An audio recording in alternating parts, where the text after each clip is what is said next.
Assalamualaikum warahmatullahi wabarakatuh. Perkenalkan, nama saya Adinda Suci Nurbulan dari kelas S1 dengan program studi S1 Manajemen STIE STEMBI Bandung. Di sini saya akan memaparkan sebuah materi yang berjudul biaya kualitas dan produktivitas.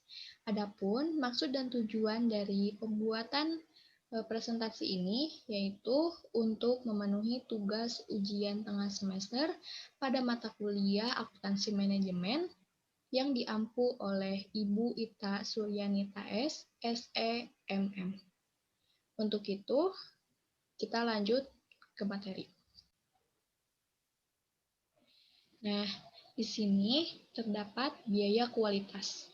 Nah, biaya kualitas merupakan suatu biaya yang muncul karena adanya kualitas buruk yang mungkin atau telah terjadi.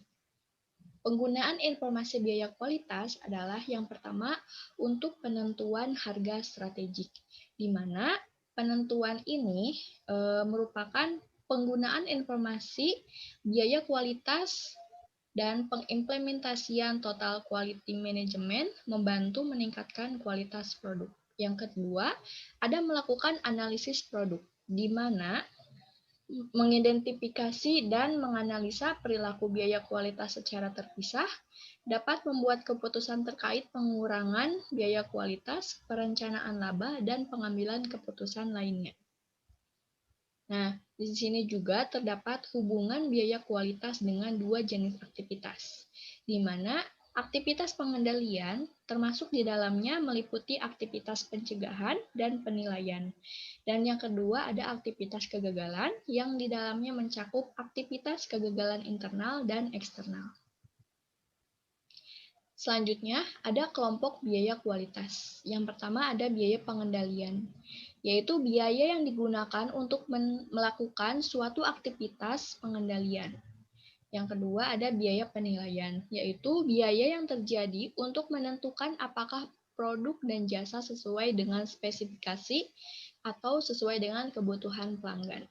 Yang ketiga ada biaya pencegahan, di mana biaya yang terjadi untuk mencegah terjadinya kualitas buruk pada barang atau jasa yang dihasilkan.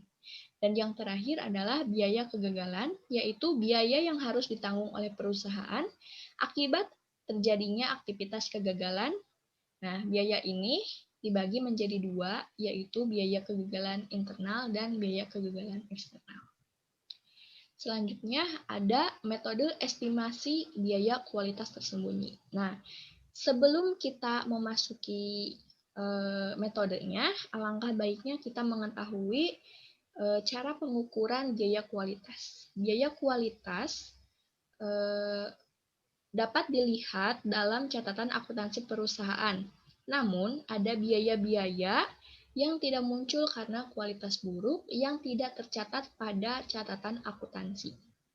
Nah, biaya ini disebut biaya kualitas tersembunyi, di mana biaya kualitas ini merupakan biaya yang timbul karena adanya penjualan yang hilang akibat dari produk tidak sesuai dengan spesifikasi. Karena menghitung biaya kualitas tersembunyi ini cukup rumit, jadi kita akan mempelajari mengenai metode estimasi biaya kualitas tersembunyi. Yang pertama ada metode multiplier. Metode ini mengasumsikan bahwa biaya kegagalan merupakan perkalian dari beberapa biaya kegagalan lainnya. Nah, rumusnya adalah biaya kegagalan eksternal total sama dengan K, yaitu biaya kegagalan total yang terukur, atau K, efek ganda. Yang kedua ada metode penelitian pasar.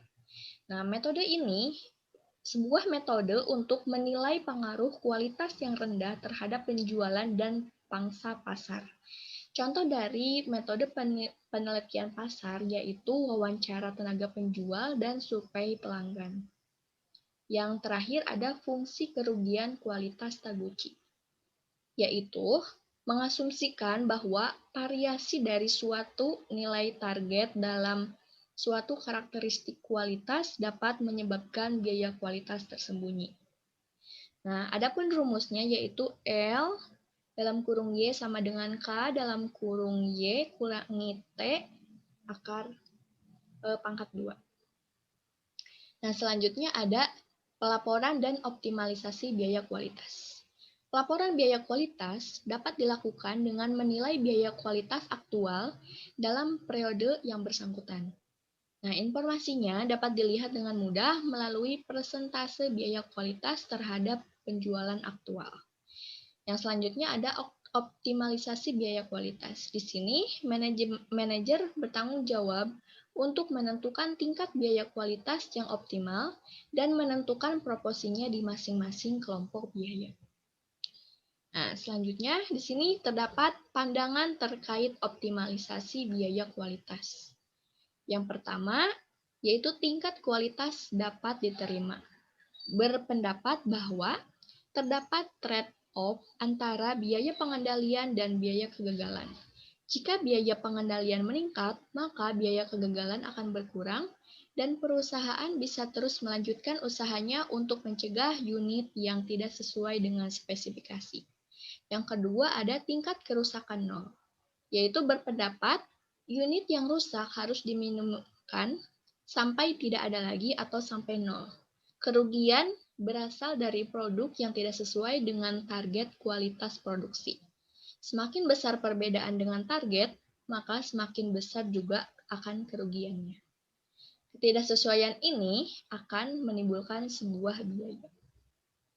Yang selanjutnya di sini terdapat produktivitas. Nah, produktivitas merupakan hubungan antara keluaran yang dihasilkan dengan masukan yang dipakai pada waktu tertentu. Nah, di sini produktivitas dibagi menjadi dua macam, ada produktivitas parsial dan produktivitas total. Di mana produktivitas parsial yaitu mengukur produktivitas untuk satu input pada suatu periode. Di mana rasio produktivitas sama dengan output dibagi input. Nah, adapun asumsinya yaitu ukuran produktivitas operasional, output dan input diukur dalam kuantitas fisik. Sedangkan ukuran produktivitas keuangan output dan input diukur dengan satuan uang. Nah, di sini ada produktivitas total, yaitu mengukur produktivitas semua input pada suatu periode. Asumsinya, profit input adalah bahan baku dan tenaga kerja disajikan secara terpisah dan dapat dibandingkan dari waktu ke waktu untuk menunjukkan produktivitas. Nah, berkaitan dengan laba, perubahan laba akan dipengaruhi oleh produktivitas. Selanjutnya ada menghubungkan perubahan produktivitas dengan perubahan laba. Nah, ini hubungannya yaitu bisa dengan hitung biaya input yang seharusnya digunakan jika tidak ada perubahan produktivitas. Lalu bandingkan biaya tersebut dengan biaya input aktual. Kemudian, perbedaan biaya yang muncul merupakan perubahan laba sebagai akibat dari perubahan produktivitas.